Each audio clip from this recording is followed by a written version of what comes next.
All right, welcome back to the shop.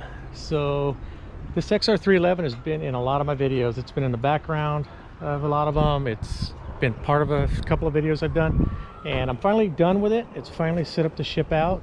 In fact, I just got a call from the transporter. He said he's going to be here in 2 hours, and I was in the middle of rebuilding a transfer case for a growler I'm working on, so I had to hurry up.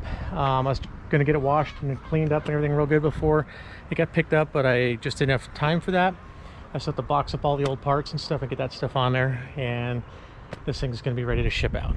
So the owner wanted me to do a video on it, kind of on how to operate it, how to work things on it, and just kind of showcasing it a little bit, you know, so we can see what I've done to it, see what kind of shape it's in, and you guys can learn a little bit about it. So this was built in 1972 by FMC Corporation. In the late 60s, the Pentagon, you know, they were still using the Jeeps, they were using the Mutts in Vietnam, and they said, you know, we need to come up with a fast attack vehicle. So FMC got the contract to build 10 of these. They had different armaments on them. Some had a tow missile on them. There were ones with a 50 cal. I think they even had a little grenade launcher on one. They were set up all differently, and they tested them for a couple of years, and then the program was sold off. And what it basically ends up as, this is the very first kind of proof of concept prototype for the Humvees. You know, there's been, who knows, over 100,000 Humvees made. They've been a staple in the U.S. Army and the U.S. Marine Corps since 1984 when they came out, you know, since they started seeing duty. So this thing's historic. It's a real neat vehicle. There's only 5 left in the world. There's 2 in Japan that do run. There's one in a museum, I forget where it is, like Michigan or somewhere like that, and then there's another one that's at an army base up in Northern California on a static display, and then there's this one. And this one's as soon as I'm done with it here, it's being shipped off to its home in New Jersey, and we'll see where it goes from there. All right, to begin with, it's a rear engine, so up front we have the fuel tank. I think it holds like 10 or 15 gallons. It's got an aluminum tank in there. It's independent suspension all the way around, torsion bar suspension. We had a problem with it handling really bad when it came here, and I couldn't figure it out, and we finally figured it out.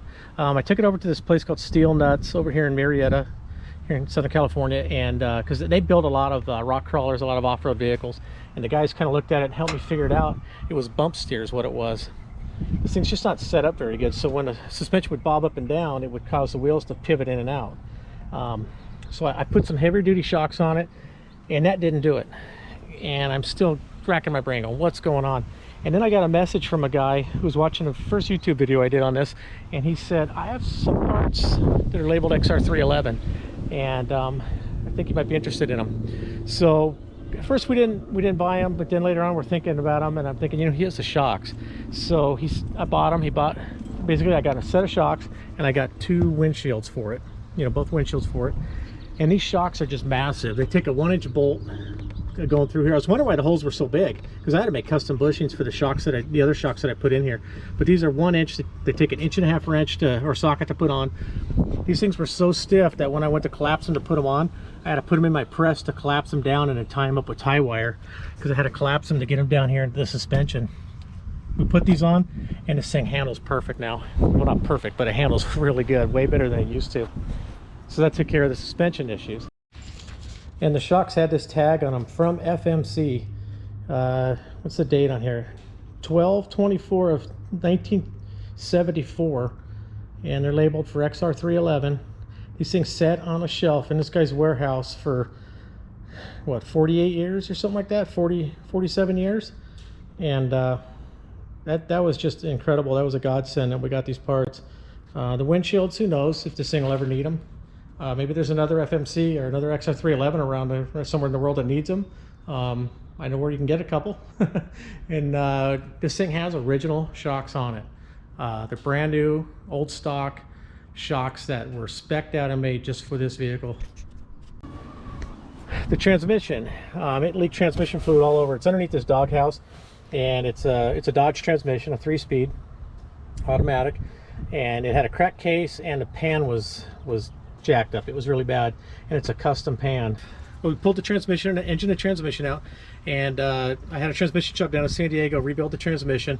He put a new case on it, and they rebuilt the pan, built a new pan basically out of part of the old pan and part of a new pan. Put all heavy duty components in it. Everything in there is heavy duty. You know, it's a really good stout transmission. So after that, we had a problem. The transfer case had a lot of backlash, so we pulled it apart and the chain was stretched, and we had to get a custom chain made for it, and got that taken care of, got it in. It still had a lot of issues because it has positive traction front and rear. This thing was restored in like around 2002, I believe, by a guy named Werner Meisterberg, and he had one of the differentials and he had to find a differential for the other end. I forget which one was which, but he got a differential from a Dodge Viper, and it turns out that both differentials in this thing are posi. So what I had to do, I had to put a disengage unit for the front differential, and right here's the control for it. You push it in to engage it, and it'll give you four-wheel drive. Actually, it gives you four-wheel posi locked up all the way around. And you pull it out to disengage it. It's made for towing pickup trucks. They put them on like little Toyota pickups and stuff. You know, when you flat tow it behind a motorhome, so you can disengage the differential, so it'll tow. You know, without ruining you know, if you have an automatic transmission, so it won't ruin your transmission.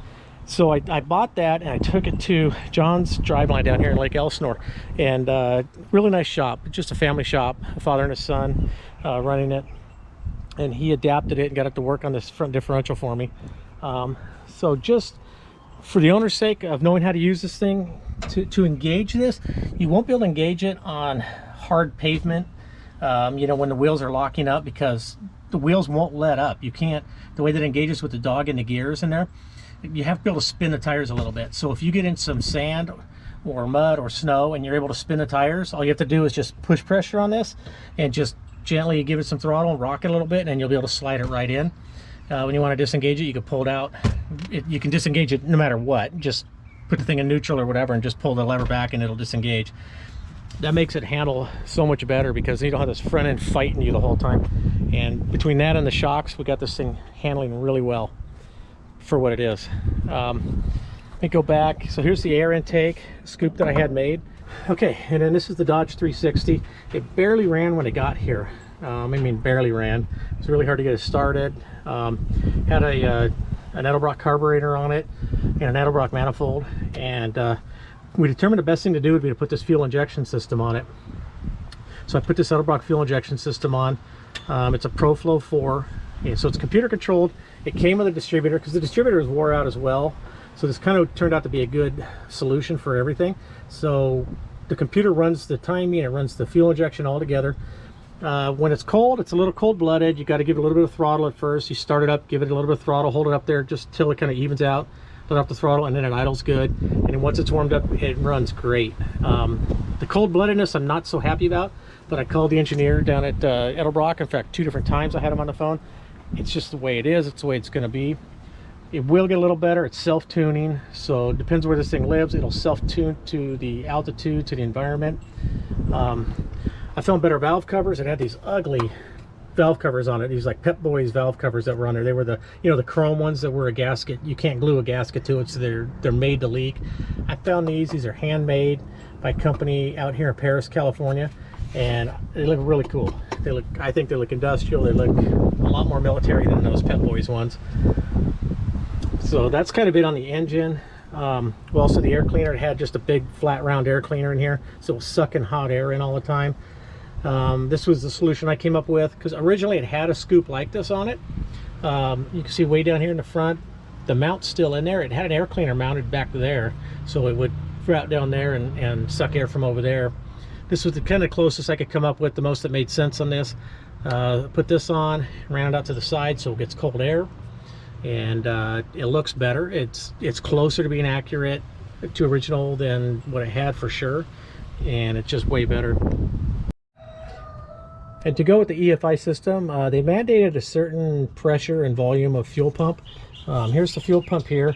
It sucks fuel from all the way up front from the front tank, and I forget the pressures and all that, but it's pretty high. I think it was like 60 psi or something like that, which a lot of fuel injection systems are higher.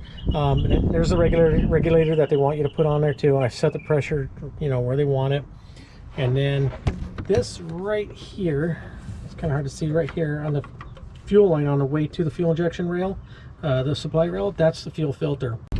And then we come down to heating. This thing it ran hot. It was hard to get it to run cool. Kind of a stop and go, it would do okay, but if you got on any kind of a run, it would just heat up and it wouldn't stop heating up. It had a really crummy air radiator on it. It was just like a, you know, those eBay radiators made out of aluminum. They look neat, whatever, but they're really not very efficient. So I went down to a radiator shop here in Temecula. I can't think of the name right now, but I'll put a link to all the people that helped me out with this thing in the description. But this is a 4-pass, 4-row radiator. Holds a ton of coolant. It's a big radiator. It's copper and brass, so it's brass tanks, copper core. He set me up with 2 fans. There's 1650 CFM fans. I had to run 2 50-amp breakers for these fans. Each one gets a 50-amp, or not breaker, but relay, to be able to control them. The other one's down there. I don't know if the camera's picking it up, but when these fans turn on, this thing, it moves some air. So with the Tech controller, I was able to set it so one fan comes on earlier than the other, so it'll come on about 160 degrees and start cooling, start keeping, you know, the coolant under control.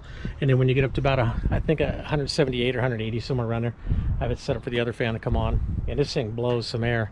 Around town, it runs perfectly cool. You get on a long stretch, long drive, like a freeway type thing, the temp climbs a little bit, but it stays in control. It's not bad. It's just really hard with the rear radiator system because the air coming back here is so turbulent and everything. It's hard for it to do anything. It doesn't get any ram air. In fact, it gets almost a suction back here, so you almost don't have air to pull through with the fans. But this radiator's doing a lot for it. I think it should be good enough. It should be the solution for it. About the same time that I hooked up the fans for the radiator, I noticed that the voltage wasn't responding right. It wasn't looking right. Turns out this alternator just gave up the ghost. It finished its life, and it has two alternators. It has a 24-volt system for the original parts of the system. The lights and stuff like that are 24-volt, and it has a set of 2 batteries over here that run 24-volt, and then it's also got a separate 12-volt system, like 50 amp or whatever it was. And so there's this place in Marietta called VES, Vehicle Electrical Supply. I think it's Supply. And these guys have helped me out before, and they actually had this on the shelf. He was kind of shocked when he was able to sell it to me, but it's I think it's 130 or 150 amp, and it's original Dodge size shape. I mean, it was bolt right in, and then even hooked it up to the same original regulator. And this thing is great, especially with these fans pulling so many amps. It was a perfect match for those fans. I was looking at videos of this thing from when they were prototyping it back in the early 70s. There are some videos online and stuff.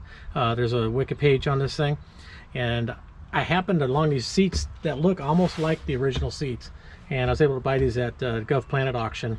Got a really good price on them, and they're, you know, they don't look very comfortable, but they're not bad. They're actually, I like them. They're decent seats.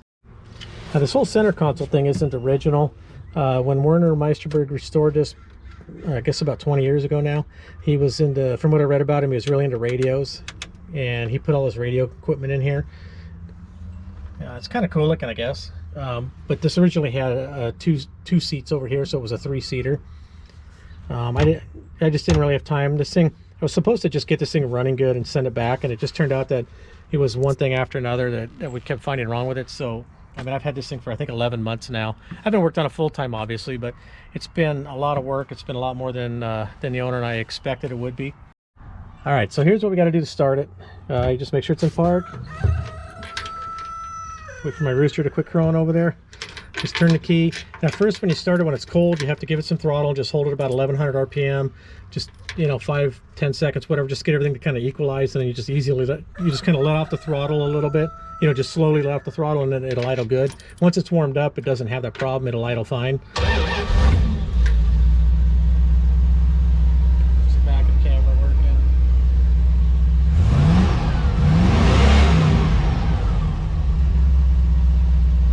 Other than that, it's just basic automatic transmission. Put in reverse, back up. The drive go forward. And just make sure it's a 2-wheel drive unless you're in the snow or you're in the mud or somewhere where the front wheels can slip. Otherwise, it won't handle good at all, and it's going to be really hard on the transfer case and on the differentials. Okay, so here's the Android device that came. See if I can get it without a glare. The Android device that came with the EFI system. So we turn the ignition on. So you hit that E right in the middle, hit that icon, you open it up, opens up the thing for Edelbrock. And then you hit this button here with the little, had the X on it with the motor. If it has a blue check mark or a green check mark, it means you're connected. And then you can go to advanced tuning, gauge displays. Like right here, I can go to gauges, hit different types of gauges I want to look at, and then it'll give you all the data that you want. Go to advanced tuning. You can set all kinds of stuff: base timing, cold start enrichment, acceleration fuel, rev limiter, spark control, all this stuff. And it even has a diagnostic mode. You can go on that and it'll tell you if something's messed up. Like right now it's saying there's no fuel pressure and the oxygen sensor isn't sensing anything. So we'll start that. Fuel pressure went green, and so did the oxygen sensor. So it's showing that everything's working.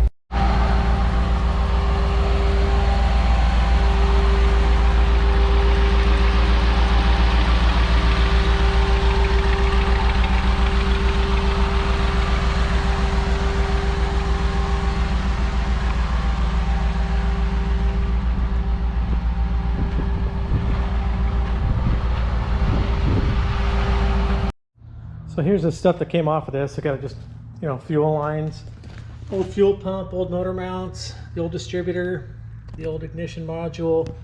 There's the old shocks. Those actually came off of a passenger bus, like some old ancient passenger bus. They're kind of the wrong shocks for it, and they're blown out. Here's these cheap Pep Boys valve covers. Made the leak. Got the old alternator, the old carburetor, the old intake manifold, the air cleaner. There's the car show seats.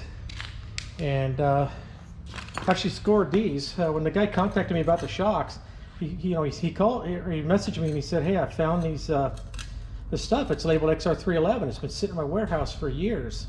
He wanted to know if it was something I could use.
Alright, so thanks for watching. I hope you guys enjoyed the video. Kind of made it more for the owner or for whoever owns it in the future so that they can see what's been done to it. Just kind of like a video blog on this thing. Some history on it. It's neat. It's a real historic vehicle. There's only 5 in the world, and this is the only one in the States that runs. So it's a real honor to be able to work on something like this. I hope it turned out how the owner wanted it. I feel like it's not good enough, but I feel like that with most things. Like I really want to push to make things perfect, but sometimes things just can't become perfect. This is really just a proof of concept. It was kind of a prototype, but more even just a proof of concept prototype. But it's a neat vehicle. If it had lower gearing, it would be really fun to go off-road. In fact, it might even be good with this gearing. I really haven't gotten it off-road to try, but it does feel like it's a little high geared. Yeah, a little bit high geared, but going back to how Werner Meisterberg put in his blogs about rebuilding this thing, that was the lowest gearing he could do that would fit in the differentials that it had. It's got big tires on it and all that, so that all adds up. But anyways, it's a neat vehicle. It's a real piece of history.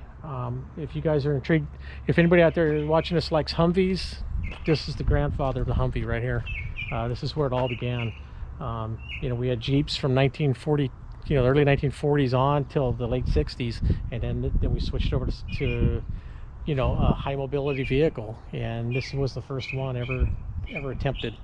So anyways, thanks for watching. Please hit the like button, please hit the subscribe button if you know, you haven't subscribed already, and if you have anybody that you think would be interested in a video on something like this, share it, please.